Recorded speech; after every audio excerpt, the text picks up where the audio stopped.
Aight, this story finna have you in tears, no cap. So this dude is about to do something so foul that his own kid is finna get him locked up for it. So the kid, his name is Ronnie, and Ronnie is 8, and he's posted up in Florida with his mama and his special needs sister. And Ronnie, he want what all 8-year-olds want, a solid home life with good people, and his mama tries real hard to give that to him and his sister. However, there's a problem, his pops. Now, his pops is this cat, Oneal. And Oneal, he just ain't it. Like, he been locked up quite a few times for various offenses, plus he low-key crazy. Like, he always tweaking and hollering, and he eventually just dips on them and refuses to pay child support. But straight up, things are better for Ronnie and his sister when Pops ain't around. But one day in 2017, something wild happens. Oneal, he's just standing there on the street, I guess, and somebody nearby pulls a random drive-by shooting, and suddenly, bam, he gets hit by a stray bullet and he's seriously wounded. So he rushed to the hospital. Later, when he gets out the hospital, nobody offers to help take care of him.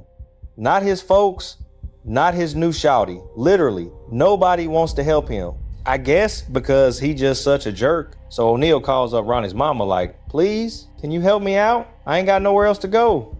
And even though they broke up, she feels bad for him, and she like, bet you can stay with us and I'll help you recover. So Oneal moves in with the 3 of them, and Ronnie's mama starts taking care of him. But unfortunately, Oneal, he ain't a good dude, and he crazy, so they beef a lot. And one day in 2018, things get real bad because they get into an argument over who even knows what, and Oneal flips out and he goes into a rage, and suddenly he just snaps and he grabs a shotgun and he starts running around the crib chasing Ronnie's mama. And from here, things get really dark really fast because Oneal unfortunately murders Ronnie's mama, and then he murders his own daughter, Ronnie's sister. And he does all this right in front of Ronnie. Then he decides to go after Ronnie himself. Like, suddenly he grabs a knife and boom, he stabs him. And then he stabs him again and again and again. Then he gets a gasoline can and he pours gas everywhere in the house, including on Ronnie. Then he lights a match and he sets the whole spot on fire, and the whole house just goes up in flames. And pretty quickly, the boys arrive and they surround the place and they see the fire inside the house. Right then, the garage door opens and Oneal just casually walks outside toward the police, and the police are like, get on the ground. But Oneal don't listen. So they tase his ass, and that makes him listen, and bam, police arrest him. Here's his mug shot. And so police throw him in the squad car, but then they see a silhouette stumbling out of the house, and it's Ronnie, and he's injured, but he's alive. So they rush him to the hospital, and he's in critical condition, and he ain't expected to survive. But eventually he does start to get better to the point where he can like have visitors and stuff. Now, while he's in the hospital, he gets visited by one of the detectives working on the scene. This dude, Detective Mike. And one day, while Detective Mike is visiting, as he's leaving, Ronnie grabs his hand and he asks him to stay and watch a movie with him. And Detective Mike does. And so it's really nice that Ronnie, he's found someone to kick it with him. Not only that, Detective Mike later keeps coming back to visit Ronnie in the hospital. Sometimes he'll bring his whole fam to spend time with him there, so that's good. Now, after a bunch of surgeries, Ronnie ends up making a full recovery, so good for him. However, now he has a new problem. His pops, Oneal, has to go to trial over all this, and Ronnie is the only survivor, so he's the only witness, which means he'll be expected to talk about the murders that happened that day and testify against his own pops. So, a few years pass, and it's now 2021, and Ronnie is 11 now, and Oneal's murder trial finally begins. And because he's clearly out of his mind, Oneal actually waives his right to a lawyer and instead chooses to represent himself in court. So he's his own lawyer. And in court, he argues that the police are all against him and that they fabricated evidence against him and that they coached his son Ronnie to lie in court. And he claims that he did kill his girl that day, but it was all in self-defense.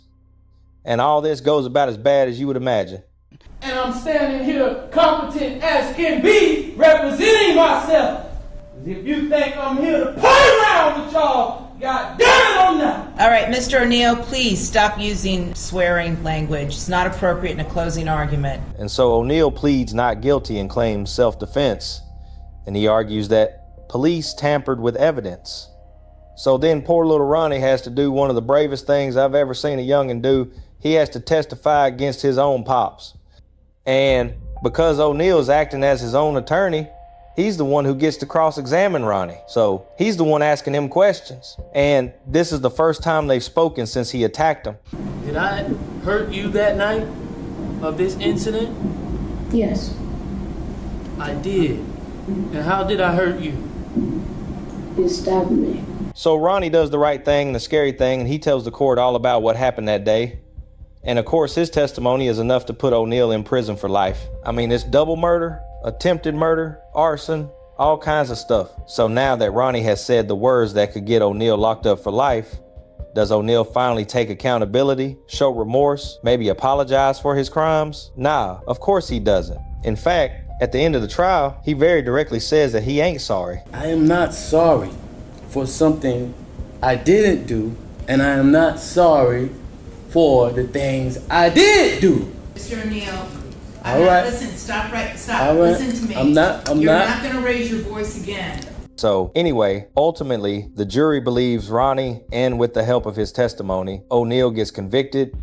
So Ronnie's bravery gave his mama and sister the justice that they deserved. But now the question is, what's going to happen to little Ronnie? Remember, all he wanted was what all kids want, like a solid home life with good people. But all in the same day, he lost his mama, his sister, and his spot to live. And since then, back in 2018, he was taken into state custody. And from there, he bounced around from place to place, living in foster care. But it's about a year later that something pretty incredible happens. Remember Detective Mike, the cop who worked on Ronnie's case and visited him in the hospital? Well, one day, Detective Mike gets a call from a social worker, one who had been working on Ronnie's case. And the social worker like, we can't find a home for Ronnie. Do you possibly know anyone who can take him?